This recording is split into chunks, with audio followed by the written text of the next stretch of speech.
Welcome back to my channel, Mispronounced Adventures. My name's Alex, and this is a part 2 video. So I bang on about diesel heaters quite a lot. Diesel heater for the heat, heater. Leave the heating on. I did turn the heating on in the van about an hour ago. As well as that, I also talk about engine preheaters. Preheater on for the engine, and put the engine preheater on. So whilst I normally spend my winter months in the Arctic, where funnily enough it's pretty cold and I need to keep warm, to keep this van warm, I use a Chinese made diesel air heater, and I've got plenty of videos about those throughout the channel and almost 1 million views collectively across my diesel heater videos. But I talk about engine preheaters a lot, which is a hydronic heater or a liquid heater, and they could have a few different uses. I use them as an engine preheater, which gets my engine heated before I want to drive off when it's far below zero. And I often, in this video, might refer to it as an engine preheater. Well, they have a leisure use as well, where they can be used and plumbed into a coolant loop, and they can run an air matrix for your hot air, plate a heat exchanger for instant hot water if the loop's up to temperature, or a califier, and heat hot water tank. So there's both vehicle related and leisure uses for these. The last video in this little mini series, I was looking at the Hcalory liquid heater, and I had to disassemble, and I disassembled it. Take a look at that video if you want to see what's actually inside this unit and how it works and my views on the build quality. However, this video I'm going to be doing testing of it and seeing how well the unit actually functions and works for its intended cause. The reason I wanted to test the Hcalory diesel liquid heater is whilst I have a Besto brand one in my van, which is from a scrap range of Discovery, they are quite cheap off eBay, and then you have to get a lot of electrics and gubbins to make it actually work. That is a little bit more DIY than some of my subscribers want. Some people just want a kit they can purchase and it works. So since the Chinese diesel air heaters are known for their really good value for money, being quite cheap, the Hcalory one is the diesel liquid heating equivalent, and I wanted to actually have a test of it to see if it's any good. So let's go into the testing. Right, well, here is a test bench mounted on wood. Fantastic idea for a diesel powered device and indoors. Obviously I'm not mounting this should be mounted under a vehicle, unlike your normal air heaters which are usually mounted inside a vehicle with a hole in the floor. I've got the exhaust going out the window, and I've also got the max fan sucking air in, so any fumes are getting pushed out as well. I would be doing it outside, but it's a bit cold. So I've got a 10-litre container of water. I'll put it up to about 9 litres. I've also got a temperature sensor in there as well, which means we can look at a temperature at a start point and a stop point, find out the time in between, do some maths which I'll find online, and I can work out how much energy the output was for that roughly. Power supply, I've got it plugged into a 12-volt power supply into one of my power stations, so we can see the wattage draw, which will be a nice little option to go see as well. And we've actually got the unit set up, so I'll give you a quick talk through that. Oh, and we've got the diesel container on the floor as well, which I siphoned out the van yesterday and swallowed a bunch of diesel. Well, I needed to fill my diesel can and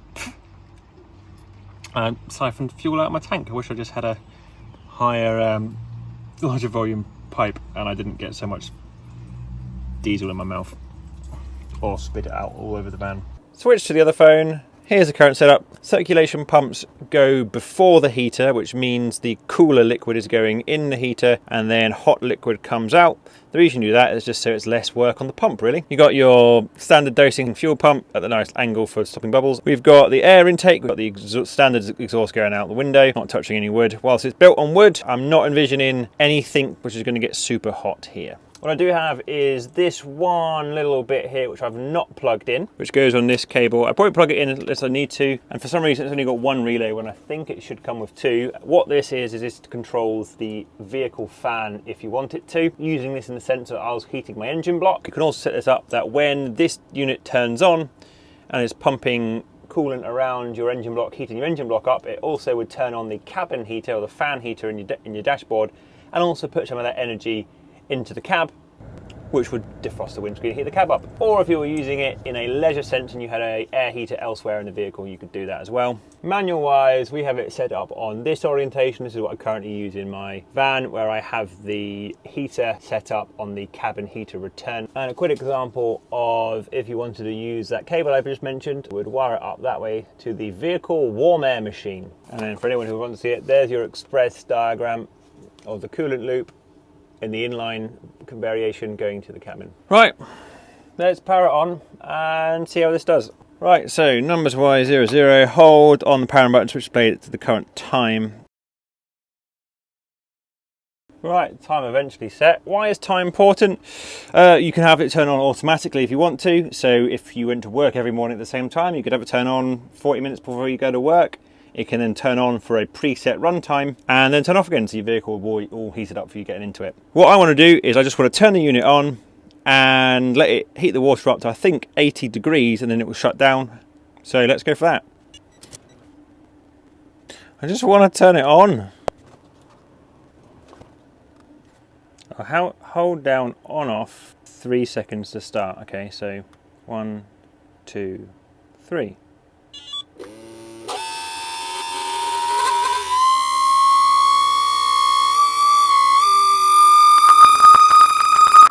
That was loud. That was because the pump wasn't primed and it's been centrifugal, it can't suck up. So I'm going to pre-fill the pipe. Right, prime the pump then. Oh, I could just suck it through.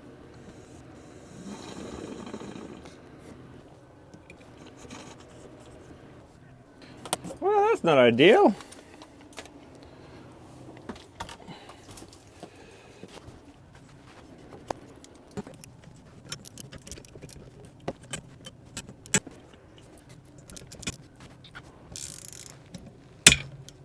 Well, I broke it. This part has just snapped in half, and that holds these two brackets down. That's a cast part, and it's quite brittle when really the amount of force you put through that to hold those nice and snug on stiff cables, it needs to be a bit stronger. Well, I would say that that shouldn't be a cast part, considering it's trying to clamp down two fittings in that direction and it's just snap. Maybe lucky for me is the Webasto I've got has got a similar part, which is not a cast piece. I think it's leaking from elsewhere as well. Right, well, it looks like I've got to take it apart again. Disassembling it to fix it. I think what I guess is happening is I've cocked up the seal between the heat exchanger here. However, these screws are absolute chocolate. 2 of them are already stripped, so I have to be very careful to actually get them out. These screws are absolute chocolate. I've done the adult thing and just hammered and smashed a flathead into it, and now it's loose. Well, I found the issue. This was slightly peeking in anyway during the when I disassembled it originally, and it just didn't seat back correctly. Okay, I would say there's a bit of user error potentially. The O-ring came out. I wouldn't say it's O-ring. It's not very nice O-ring really.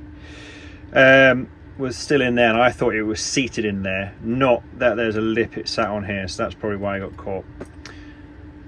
Regardless, these screws are still absolute chocolates, so I made a Phillips head forcibly identify as a flathead, and I need to go find some replacements. Focus for this. We're back. It is sealed. I'm actually down 2 screws because these screws are rubbish. I need to replace them tomorrow, but even down 2 screws, it is sealing nicely. So let's attempt to run it again. Right, it should no longer leak. So let's see if that's correct.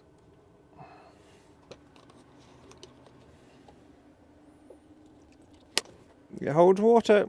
Filled it up a little bit too much. Right, since this piece broke in doing so, there's this heavier duty solid metal one from a Webasto which is going to serve the same purpose. So we'll be using that. We'll be using that if I can find where the correct bit size is. Right. Attempt 2, so let's prime it this time.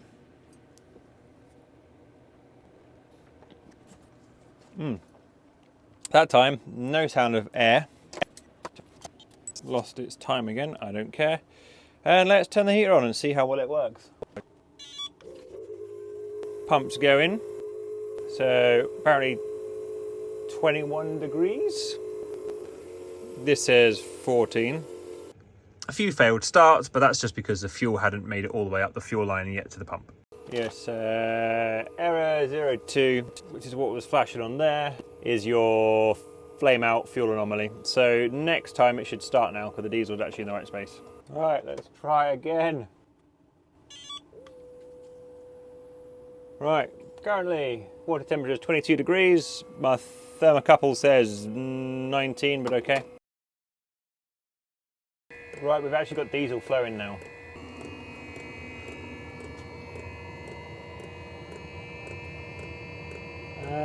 Looks like we're starting to get heat coming through the exhaust. Right, we can start to see one of the pipes change colour. We'll do a timer between 40 degrees and 60 degrees. There, you can start to see the water temperature starting to get a bit warmer.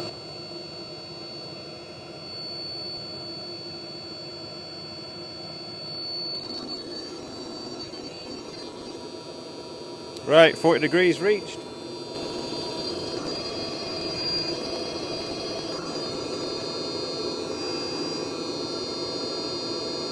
One minute 38 seconds to get to 50 degrees, so 10 degrees in, please.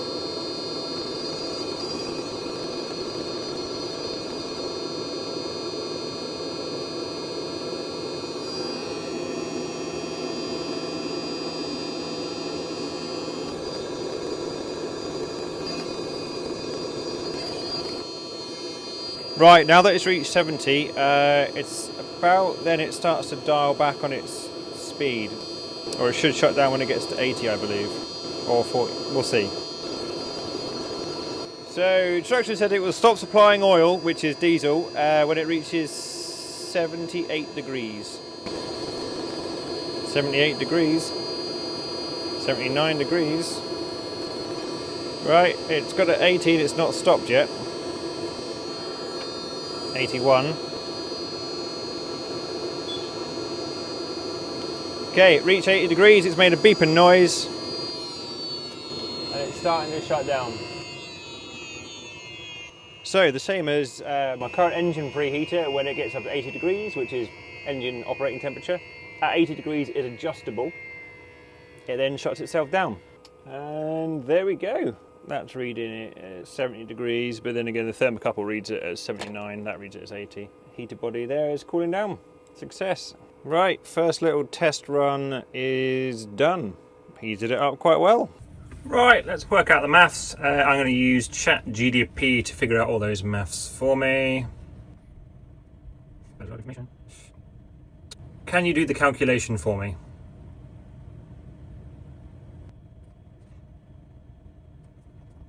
In watts. Okay, so it's saying that 40 to 50 degrees was 3001 watt. So now if we do 9 litres from 50C to 60C in 6.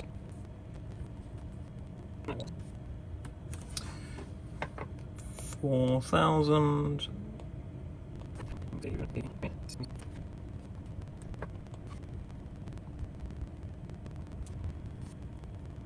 And we'll do a cumulative as well, which I guess will give us an average.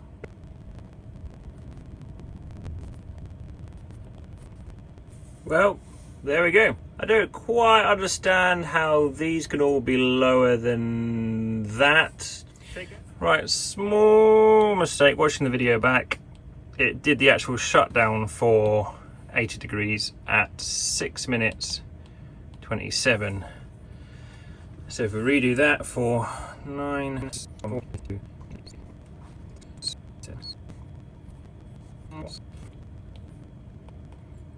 that's more like it.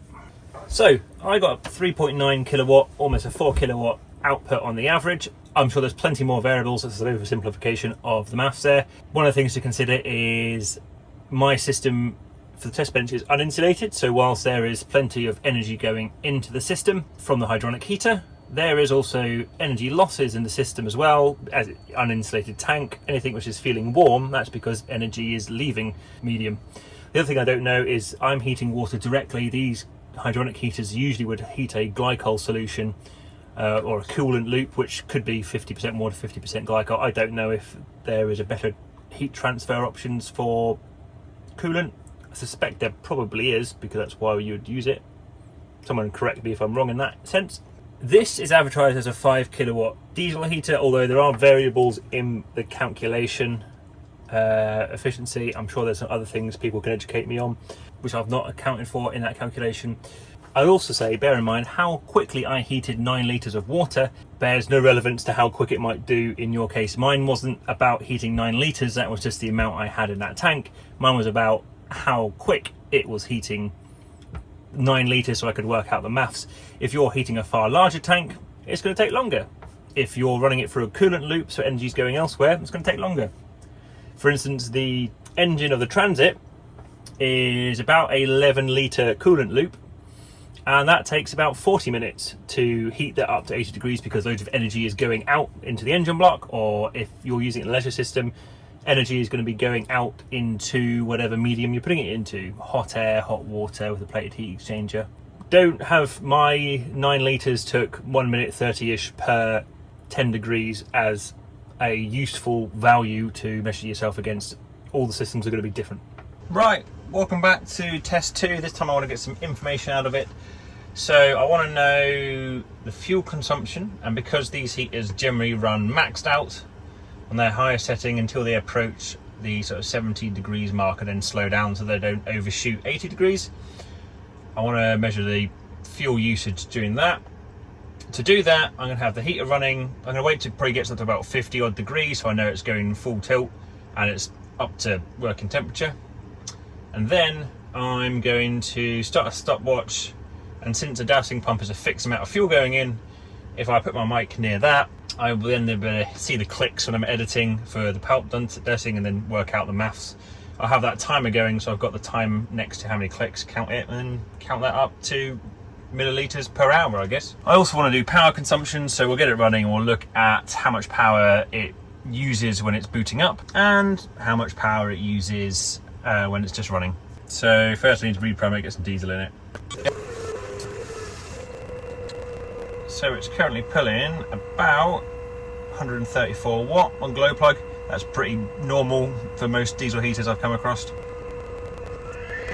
Now pulling, I just saw 160 watt with the glow plug on and the fan going and the circulation pump.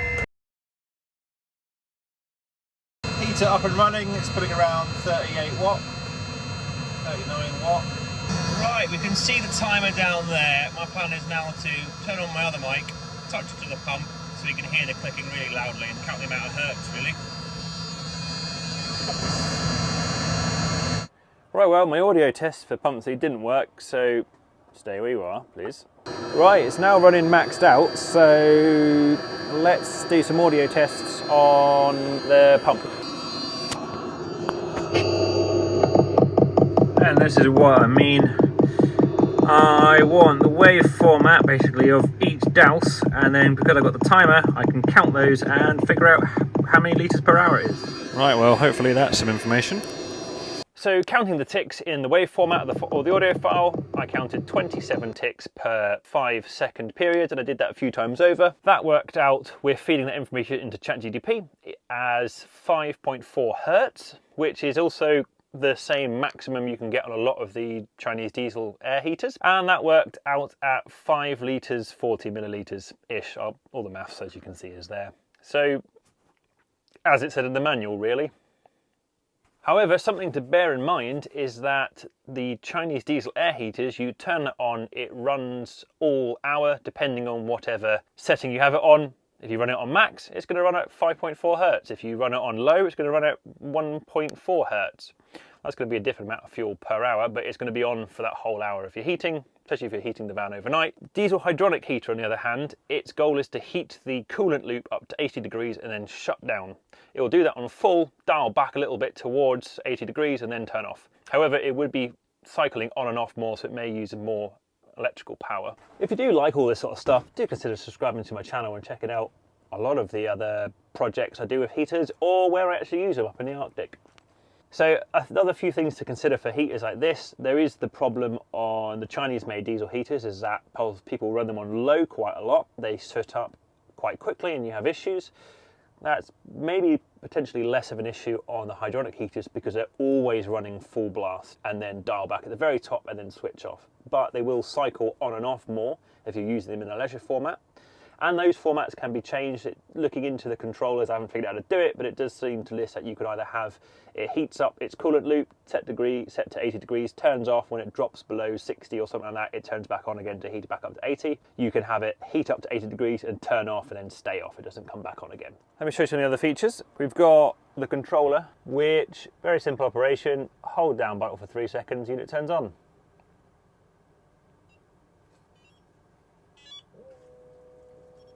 Simple as that. It does require that to be plugged in. I had that missing for a while and couldn't get it to work. Additionally, I might have missaid in the previous video that you could text this and it would turn on. Not this one. If you go on the website where you buy one of these, there are 2 other controller options which have a different controller, and some of them accept SIM cards where you could text them. This one doesn't. This is just for the remote control. I've also got the wiring for the hot air matrix plugged in, so opposed to a fan, I've just got an LED light currently plugged in, and then when the unit reaches a certain temperature, when it's up and running, then the fan, which would turn on the hot air matrix in your cab to help heat up the inside of your cab before you get in, as well as your engine, turns on automatically, which is, we're going to see when that happens with this.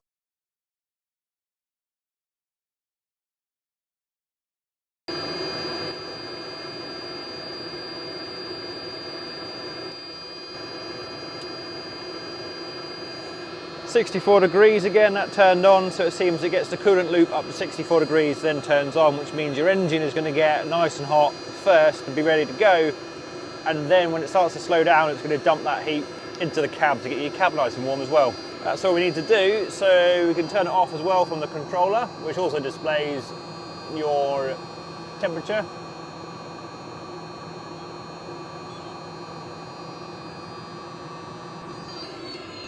And the heat is shutting down. Just like any normal diesel heater, leave it to do its cooling process whilst the pump's stopped. It's going to keep cycling the liquid and keep the fan going just to help cool the unit down.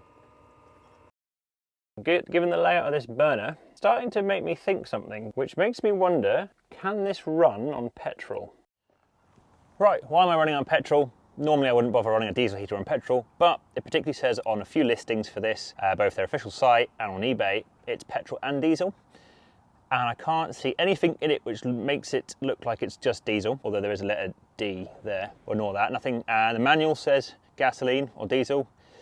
And the burner, taking it apart, looks a lot like one of the burners I've got for a different heater which can run petrol and diesel. So I thought I would take it outside, since petrol is flammable, unlike diesel, and see what happens. I've purged the lines of all the diesel, so hopefully you can just start and see if it runs or fails and bursts into flames.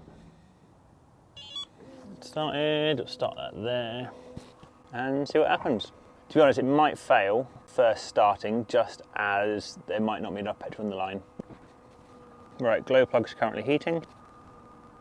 Glow plug is still on at 1 minute 20. All the smoke you can see there is probably any diesel which was left in the burn chamber after its last failed start. Pump starting to go. Glow plug still on. Glow plug still on at 2 minutes. 3 minutes in, it sounds all right. Glow plug's turned off.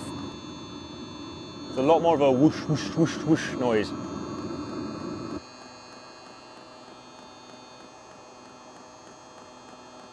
Right, well, puff of smoke and shut down.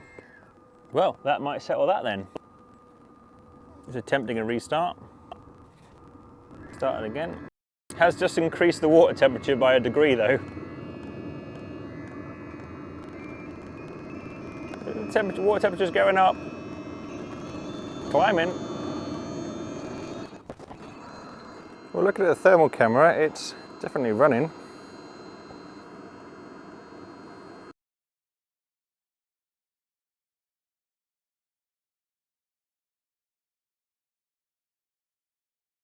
Right, well, the exhaust is a lot cooler than the deep running diesel.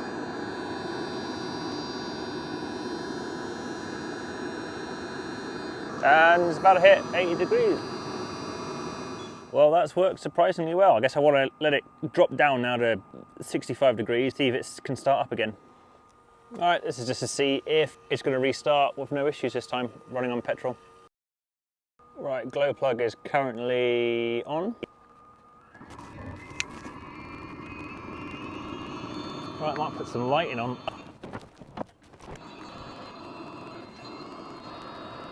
Well, there you go, restarted on petrol without any issues. Let's see if I can hot swap it to diesel.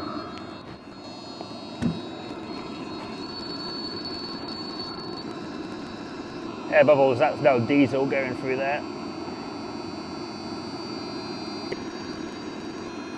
Oh, something sounded strange then.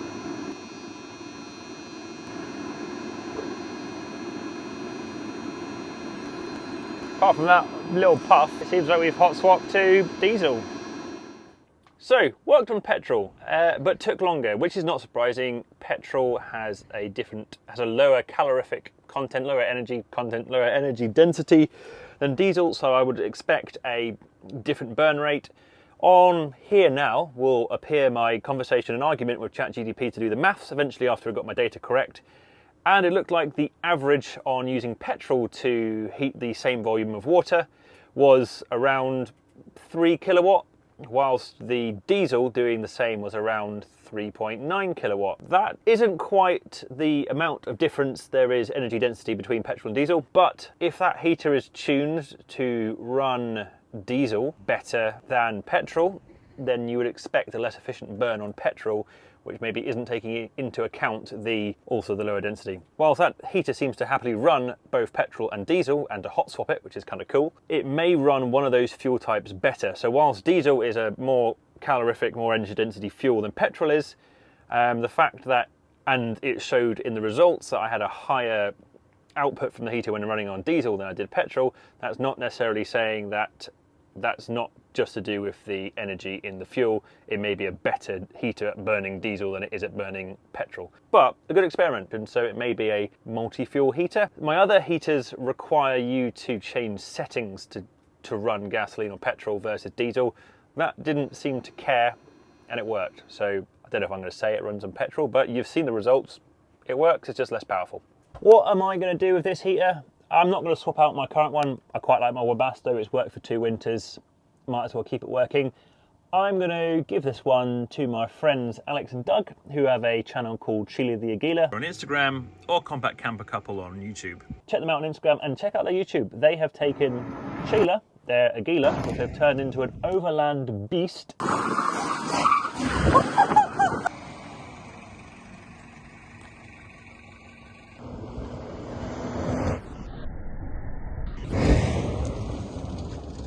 And I've done, I think, 14 countries, maybe. And Doug wants to maybe come up to the Arctic this coming winter with me. So we're going to install this in his Vauxhall Aguila, which should be a bit of fun. As for installing in vehicles, generally any vehicle with a coolant loop can receive a engine preheater or a hydronic heater.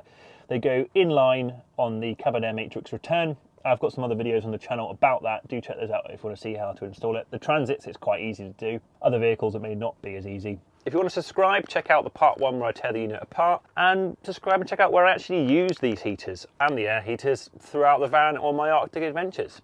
My overall thoughts of the unit, it is quite expensive, averaging around £300. I think it's been on sale a little bit recently at around £230. I think that's a far nicer price.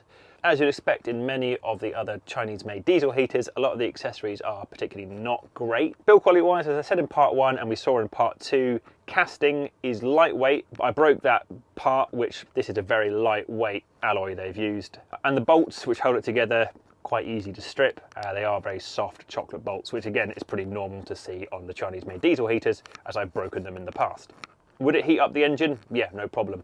Would it heat up a hydronic hot water system if you had all the other bits and bobs for that? Yeah, no, totally fine. If you want to check it out, there's a link in the description below. It gives you more information where to purchase from. Purchases like that do help my channel and help fund the silly adventures I do with kit like this. So, thank you very much for watching. I'll see you next time. Cheers.